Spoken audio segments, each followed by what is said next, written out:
Hey guys, welcome to Squadron TV. Got another submarine model for you here. This is another Micro-Mir kit in 1/350th scale. This is a USS Albacore. This is another one we produced with Blue Ridge Models years ago, and kind of like the Growler I showed you earlier, it's been discontinued for a while. So when Micro-Mir decided to do it in plastic, I was pretty excited. Told them, hey, that's great.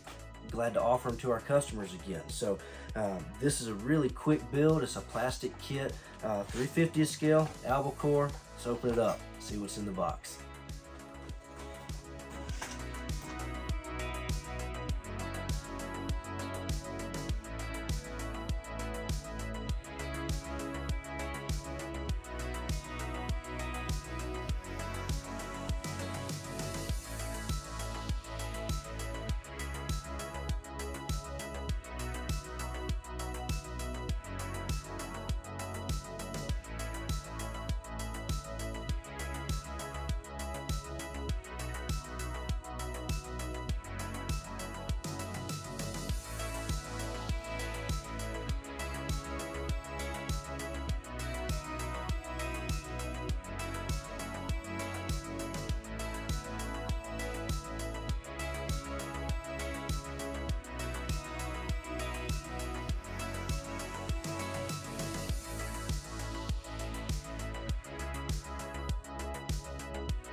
Well, as you can see, not really much there, but hey, you don't need much.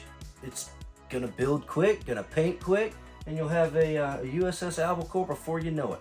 Head over to www.squadron.com to get one of these on order, and make sure to subscribe to this channel so you don't miss the next episode of What's in the Box.